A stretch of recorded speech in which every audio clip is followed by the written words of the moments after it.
We're live. We are Cool. live. Welcome, everybody. And Bo, you could take the floor. All right, so today we're going to talk about spirituality in comics. As far as comics in general, I'm not going to cover like each company. I'm primarily going to cover DC Comics and its mature side, which is called the vertical imprint. So what I'm kind of doing here is I'm just looking at the straight spirituality in comic books themselves. Um, it's pretty just broken down how it works. Alright, so we'll get started.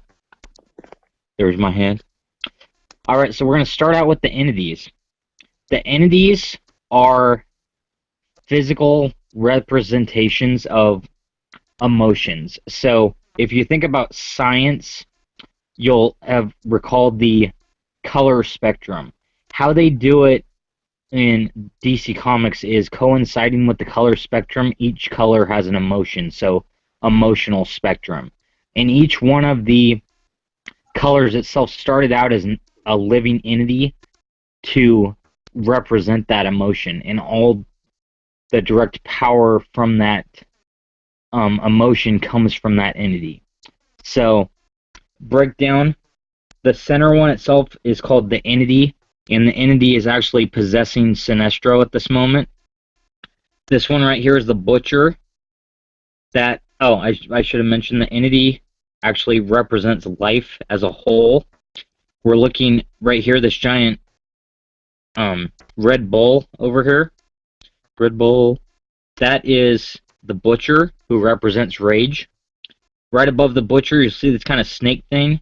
That is orange for avarice. That is Ophidian.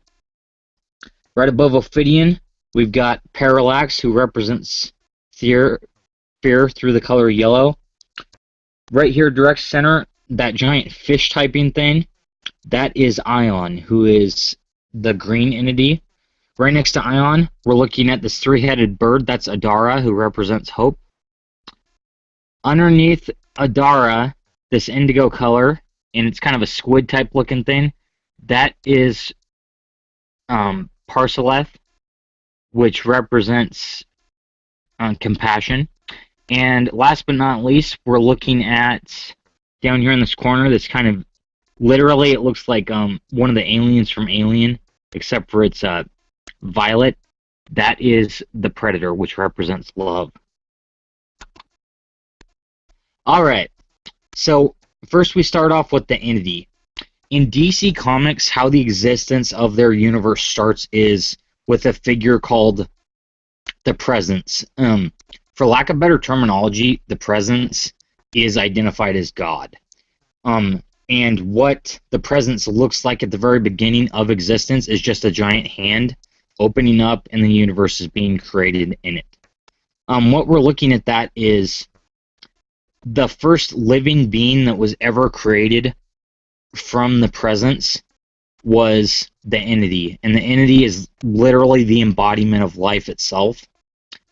Specifically, every, in this case, alien creature, every creature from Earth has an aspect of the entity in them.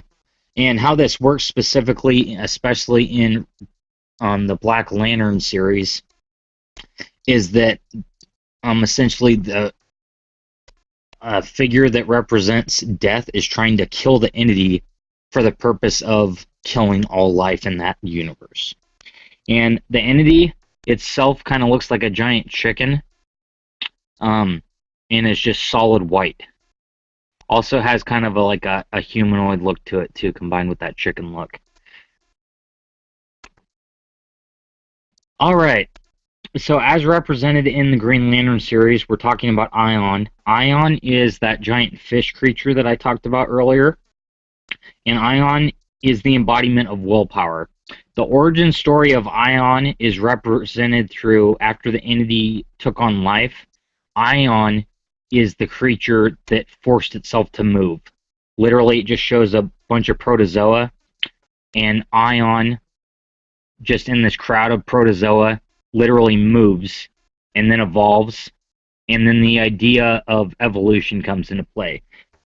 The story itself heavily implies that Ion had the will to move, and then from that moment formed itself all the way up through the evolutionary line to be the first creature to walk on Earth. And I don't have a really good picture of Ion, but you can look it up yourself. Ion literally looks like a giant fish with legs. And specifically what we're looking at here, one thing I forgot to mention, all the entities have the ability to fuse with an individual. There's most of them have a symbiotic relationship when they do that.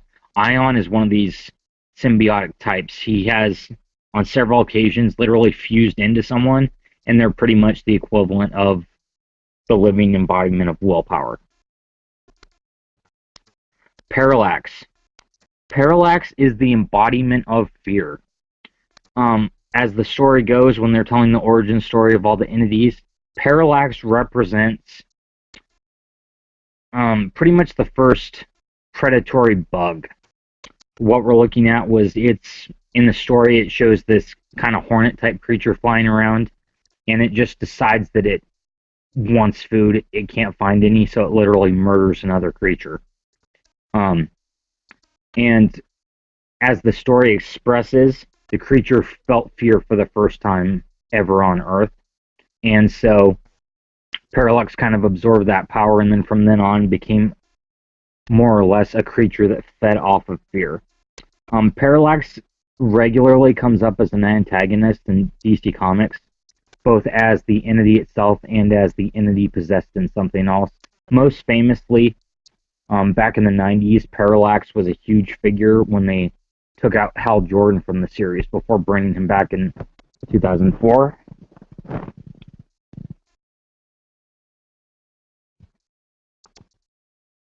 The Predator. The Predator is the embodiment of love. As the story goes, when they're telling the origin story of the entities, the Predator was literally created from the moment that Adam and Eve made love with each other. And what's interesting about the Predator that kind of separates from the other entities is that the Predator is heavily influenced by the mindset of whoever it's the host of. So what we're looking at specific is, there's one story that the Predator actually infuses itself into a guy who's kind of obsessed with this woman, and it literally takes on his traits of, like, why isn't she with me? So when it actually embodies someone, they become the head, but whatever heightened emotion they think is love will take, like, full dominance of the personality itself. So I think the writers kind of did that on purpose, because, like, the definition of love itself could really vary from person to person, like anywhere from obsession to, like, you get the picture. But that's what we're looking at. The Predator itself ends up being kind of like a sidekick to Carol Ferris. If you recall the name Carol Ferris, she was in the Green Lantern movie. She's pretty much been Hal Jordan's love interest, but she eventually becomes a member of the Star Sapphire Corps, which is believers in the violet light of love, and their mascot is literally the Predator. And eventually, Carol Ferris becomes the queen of this little organization, and the Predator literally, like, hangs out with her as her pet. Adara. Adara is the embodiment of hope. It is the representation of the Blue Lantern Corps. And specifically, Adara kind of has two origin stories. One, it's said that Adara was the first prayer, so the first time someone ever expressed hope. And Adara's other origin story is that it was the pigeon that was released by Noah on Noah's Ark. The story is that he releases the pigeon to go flying land, and it's flying off, and this is Adara in that story. And eventually, the pigeon gets so overwhelmed with hope that by the time it actually finds the branch to represent land, it literally absorbs the early on hope that it represents, and then becomes Adara. Adara is another entity that can when it does possess people, it just kind of takes a seat. The person who primarily has was the regular personality retains all their personality, but they just have Adara's power. Most of the followers of Adara, the Blue Lantern Corps, are really much like ascetics in the story too. They're very religious. They all depend on hope. They're always like kind of optimistic too. No matter what happens, they're always like, "Oh, this will go well. Don't worry, have hope." And their little, I'm sure some of you have heard me state too. Their little motto is "All will be well," and that directly comes from Adara. Nick. Ophidian. Ophidian is the, in his origin story, is the snake that pretty much convinced Eve to take the apple. The idea behind that was he was greedy. He was trying to, in the story, they kind of make it seem like he's trying to feel something, but more or less, he gets greedy with the idea of knowledge more than anything else, and then he absorbs that, and that's how avarice or greed directly comes into the story. Ophidian is another character that, what's interesting is his Lantern Corps, the Orange Lantern, there's only one member because he's so greedy. And with that specifically, greed is powerful enough in this story to actually absorb the souls of other individuals. Ophidian, when he does possess people, he's also an individual that kind of takes a back seat, but they kind of feel heightened sentences of avarice because of his presence within them. The Butcher. The Butcher was spawned from the moment that Cain murdered Abel. If you recall your Bible, you will recall that when the blood fell out of Abel, once it hit the ground, it screamed up to God. This is essentially that blood, that moment. It was enraged, and it formed into the Butcher. The Butcher himself is represented by what looks like a giant bowl that's completely covered in blood, and he doesn't have any kind of dialogue like some of the other ones do. All you hear a bum bum bum, and it's supposed to represent like a heart beating fast, like shoulders raised. The Butcher is another individual where if he does feel someone's rage enough, he will possess them. And what's interesting enough is we're going to talk about him in a little, but there's a figure called the Spectre who represents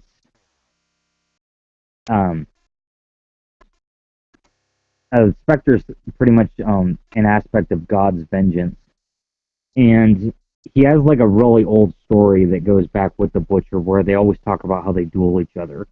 And if you ever read Brightest Day, the series Dark Horse Comics, I would actually suggest that one, just because of the fact that you get this essentially like fight, like two of the oldest beings in the universe are literally fighting each other. And imagine just like a ridiculous kind of like bullfighter thing going on, but they're completely aware of what's going on at the same time. All right, now we're transitioning away from the entities themselves, and we're going to talk about the Endless. The Endless are kind of unique to this whole universe, because what we're looking at is a few years back, actually is more than a decade, DC Comics kind of made a mature side of their stories. This was called the vertical imprint.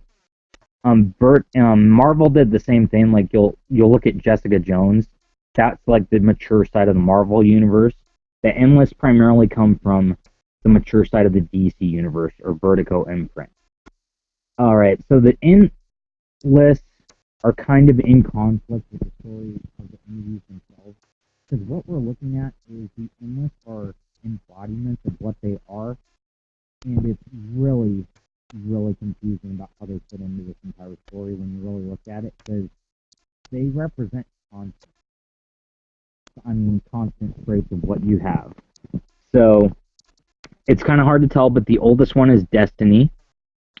There's Death, Destruction, Desire, and there is also Destiny, Death, Destruction.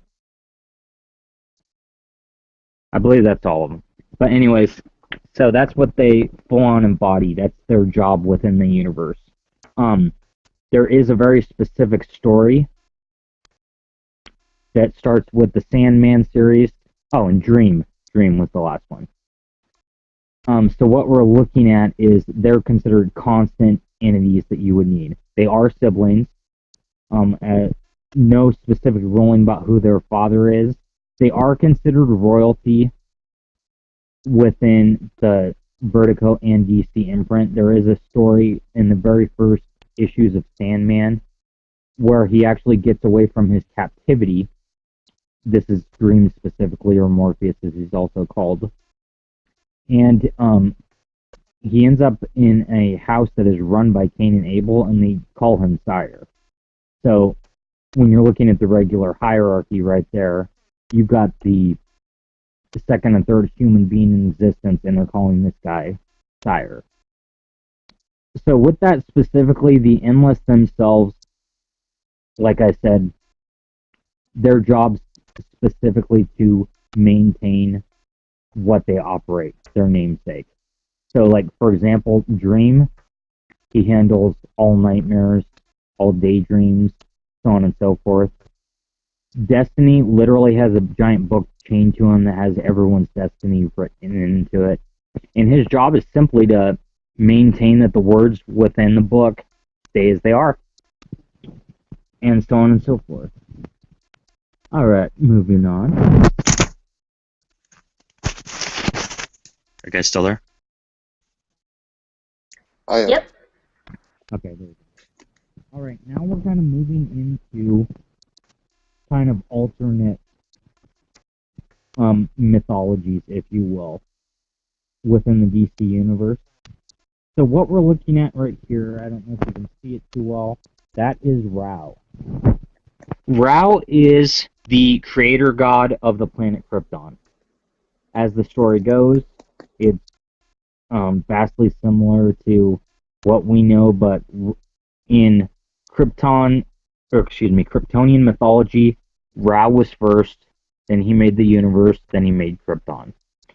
Specifically, what we're looking at too as well, Ra is also the son of Krypton, literally the red giant that they float around of. So when they see the sun every day, they view it as they're seeing God in the sky. So it's kind of hard to tell. That little blue dot right there, that is Krypton. And Ah, dang. Sorry, guys. And this right here, that is Ra. Moving forward in Kryptonian mythology, can you guys see that all right? That is Nightwing and Flamebird. in the origin story of Kryptonian mythology, it's Ra, and then he makes the first two entities that represent night and day, and that is Nightwing and Flamebird. Nightwing and Flamebird are very much the Adam and Eve of their tradition. What they're looking at is they both represent night and day, but they need each other specifically to live. And how the story goes in DC Comics is, if you look at us having, looking for like Messiah figures to return to us and help out humanity and so on and so forth, that's what Nightwing and Flamebird are to Kryptonians. The idea is whenever their people need them, Nightwing and Flamebird go to them. This started out as a concept where it was just people to fill the void, but it gets revealed later on in the story arcs that Nightwing and Flamebird are actual existing entities that will take over Avatar body. And that's where we come to... before I go to the next slide, I should mention there have been several Nightwings and Flamebirds. You will recall the name sounds familiar if you're familiar with Batman comics. For example, the first Robin, Dick Grayson, did take on the mantle of Nightwing. However, it wasn't an avatar representation. So moving on, here are the specific avatar filaments for Nightwing and Flamebird. So right up here, this is Christopher Kent, the son of General Zod and the adopted son of Clark Kent. And below him is Thara Akbar, who is the embodiment of Flamebird. If you're looking for suggested readings, I would suggest their run. It's just called Nightwing and Flamebird, the whole run specifically. And it runs from Superman about 436 to about 400 and I would say like 55, somewhere around there. Alright, Gog and Magog. As you'll notice so far, there are several different gods and goddesses throughout the DC universe. What we're looking at is it's the same generalized concept of what we would view like God as today or Source. So there's essentially the presence, which would be like the generalized God, and then there's all the other deities that we actually would know in mainstream exist in there, as well as gods and goddesses from other planets. So down the hierarchy, there is an area called the Source Wall. The idea is that the presence actually is directly behind that wall itself, and that's where all the excess energy comes from that would create lower gods. From that tradition, we had two planets that were located close by, those planets being Apocalypse and I apologize, I forget the other planet's name. But anyways, they always represented civil war between each other because it was always a dark planet and a positive one. And their tradition ended up getting them killed over and over and over again repeatedly. They would always call each other previously the old gods. Specifically, the last one remaining from the third generation of gods was Gog, which is this entity right here. Gog is... easiest way to explain Gog is he feeds upon wherever he is. So it's very simplistic how he operates. He gets on Earth, he starts eating it. And with people worshiping him, because he does do miracles to gain people's trust, they specifically give him more power, and then he literally eats the entire planet. So you'll notice their names too, Gog and Magog, which were two countries in the Bible. Underneath Gog, he always has a kind of a herald, and in this case, he has Magog. Which, how Magog operates is he's just a strict herald. He is considered under God status, but in my mind more like a demigod, just a regular person who is given divine powers and runs the little errands for Gog over here. Moving on. Oh no, the mouse is... Alright. We talked a little bit about the Spectre earlier. The presence always has, in the early on stories, always has little agents to do everything for him/her. The presence early on, back in about, I believe it was the 40s or 50s, essentially made aspects of itself through angels that it gave more power to. So, the Spectre and Eclipso are two of those samples. Both of them were avenging beings. As the story goes, early on, Eclipso, which is this individual right over here, was the avenging angel of God, or also known as God's wrath. So anyone who committed severe sins, Eclipso would go after them. However, what happened was Eclipso kind of took a dark turn and ended up just outright killing anyone who he pleased. From that, Eclipso got imprisoned. What's done here is interesting because it kind of really, in at least our eyes, I would say it reflects a huge change within an environment. they imprison Eclipso inside of a lunar eclipse. And so what happens is, anytime there is any form of eclipse within the DC Comics, Eclipso comes out of it. And from there, Eclipso is a being that always has to be grounded in some way or other by being possessed in someone else's body. This was something that was kind of implemented by the presence. The idea originally was the wrath of God being inside the body of a human would kind of stimulate their thoughts and keep them really grounded and not out of control, which Eclipso ended up doing anyway. So anytime there's any sort of an eclipse, Eclipso comes out in the DC Comics and causes havoc. And it gets pretty intense before DC Comics did its revamp back in 2011. One of the final stories in the Justice League was literally Eclipso splitting the moon in half. And they get down to the point of, like, they're asking Eclipso, why are you doing this? And Eclipso says it'll kill humanity, which will kill the prayers, which will kill God. Which, in the comic books community, a lot of people kind of threw a fit at, even though it was just fiction. From there, what happened was Eclipso's role gets filled by the Spectre.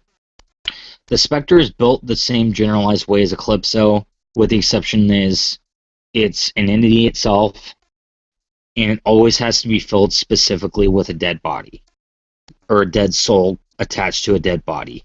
So with that, what we're looking at is the Spectre almost always exclusively, when it goes to a new host, it finds someone who is a victim of something, usually a victim of murder, possesses them, and then from there it kind of becomes a traveling show, for lack of better terminology. This being the wrath of God, it literally goes from town to town, finds people who have greatly sinned, and then from there takes them out, and then goes to the next individual on the list from there. Alright, this is probably one of my favorite characters of all time. This is the Phantom Stranger.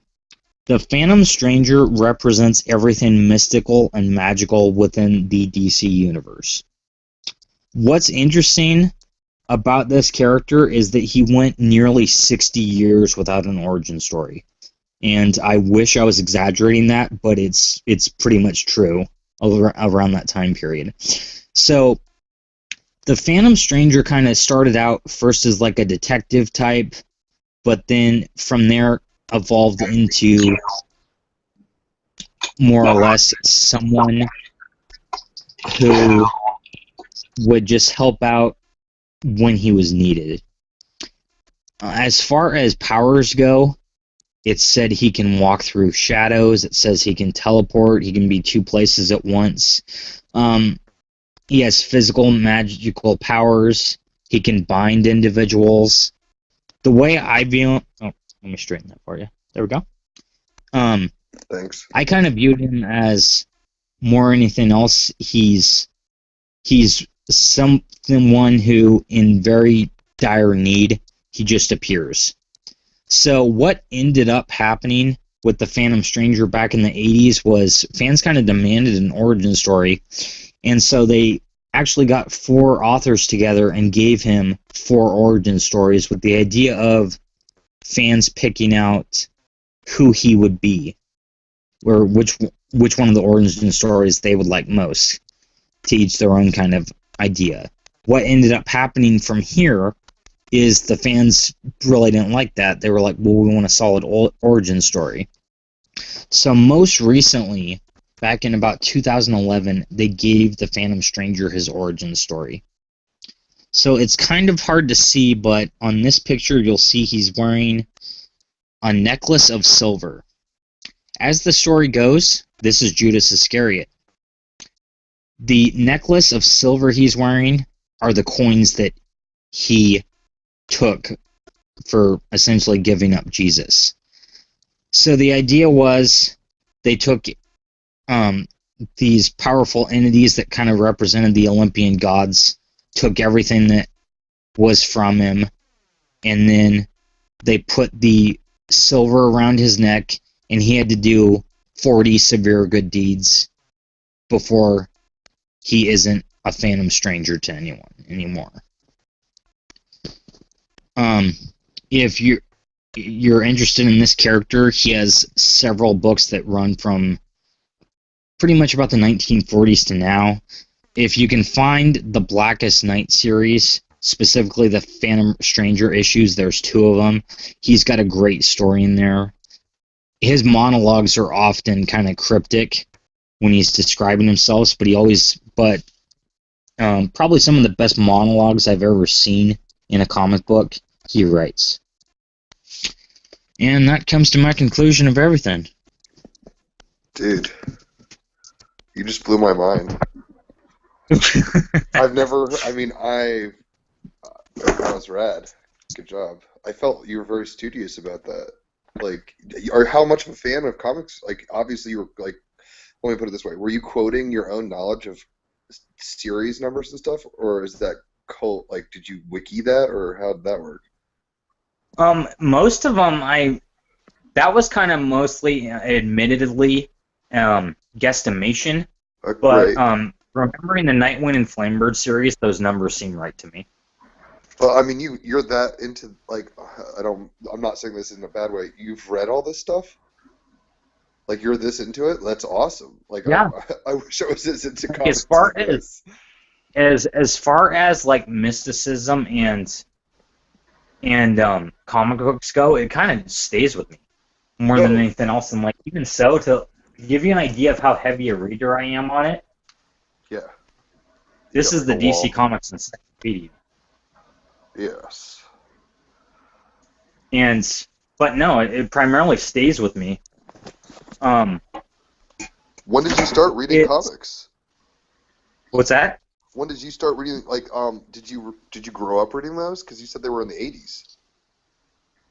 80s. Some of the ones I started reading, well, I was probably around 6 when I started reading, and I only read for so many years. Right.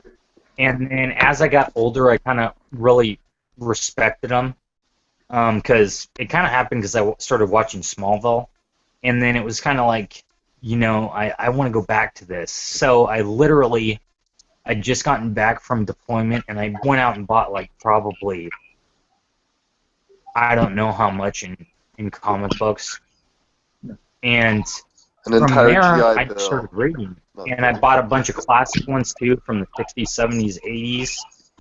And I ended up getting another version of one of those encyclopedias and just read. And I had no idea the it's just origins been a constant were so thing. deep. Like, if I've ever been really curious, I'll even look up some of the characters on Wikipedia, and I'll just read through the entire page. Well, what I until think it is sticks. weird is how you were talking about some characters get origin stories after they are manifested, right? I mean, they kind of go back and give them one. That's so crazy to me. That's cool. The Stranger? No, like, Phantom Stranger? The Phantom Stranger, that blew my mind when I first read it. I was like, well, where's his origin story? And, no, like, I want to say this was, like, his 5th origin story, the one that came out in 2011. And keep in mind, this is a character who's been around since, like, I want to say the 40s or 50s. And they didn't give him an origin story until the 80s. That's like 40 or 30 years right there. It's crazy. Yeah, and the depth of the mythological, like, origins and how they paralleled Christianity largely really fascinated me personally, because I was just like, now I'm like gonna have to go look up some comic books. I'm like, wait, what? Judas? Yeah. All this stuff. I do have some suggested reads for you guys too, if you wanted to look into any of them. Go for it. All right. So there's the Sandman series. Yes. I've heard of that. Sandman's awesome. I would highly suggest, if you want to kind of get into a spiritual feel, start with the Sandman series. I want to say the first series is called Preludes and Nocturnes. No. I think that's it.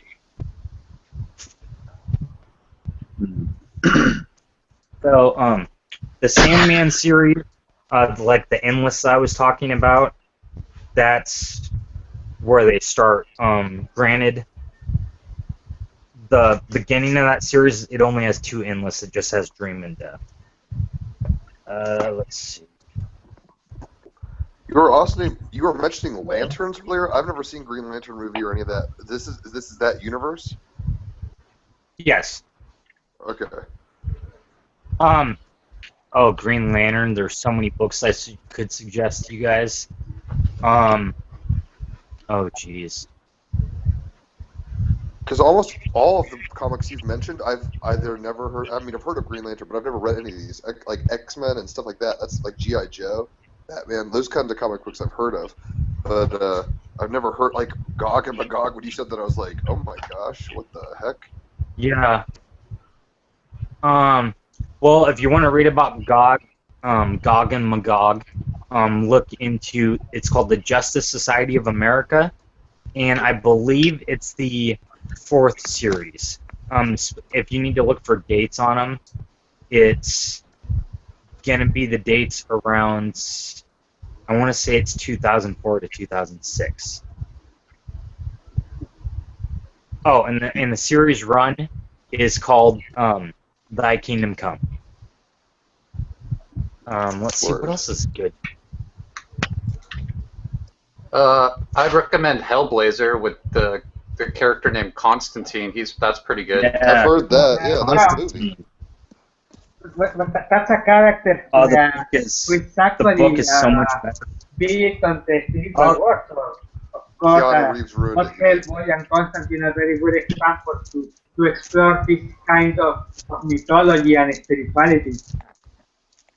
Which one? I didn't hear. Writers are pretty good in getting their reference. It's a very good character. Forget the Keanu Reeves movie. The comic is much better. The series is called Hellblazer. An Angel a while back. This is Justice League Dark. Justice League Dark is a newer series. It's probably about 5 years old now. I love how it's in what's cool about this one is it concentrates on all the mystical figures of Can the you DC bring it up universe. higher? Raise it. How's that? Word. Better. Graphic novel. So it I concentrates like all that the. cover.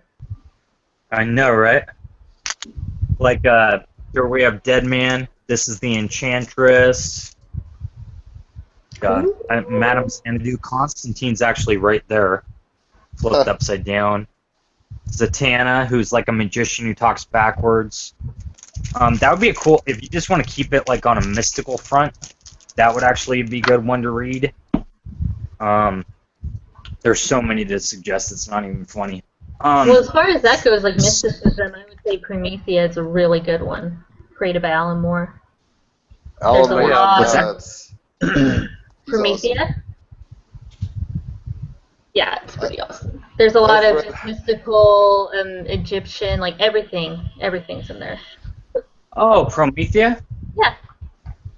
Oh, yeah, I've heard of that one. I haven't got to read that one yet, but I have heard it's good. It's awesome. Let's see. I'm thoroughly impressed by Bo's. Your geek creds are high now, man. I'm like, whoa, like you could run a Comic-Con. Yeah, I've been a few times. And I mean that in the most respectful way. I I'm had some stoked. more just written down somewhere, but I'm totally blanking my mind right now. Oh, Man of Valor. Specifically look for Superman Man of Valor. Man of Valor pretty much has an origin story for the Egyptian gods and goddesses. Or not Egyptian, for the Mayan gods and goddesses. But it ties into the DC universe. Wonder Woman has a series from about 2006 where she is asking for the gods' help to save her mother. And what initially happens is the Olympians are refusing her help, so she literally goes to every pantheon that you can imagine to ask for help. I forget the exact series. I want to say it's series 4 or 7. And when I say series, By the way, I'm talking about the volumes, so that would be what to look for.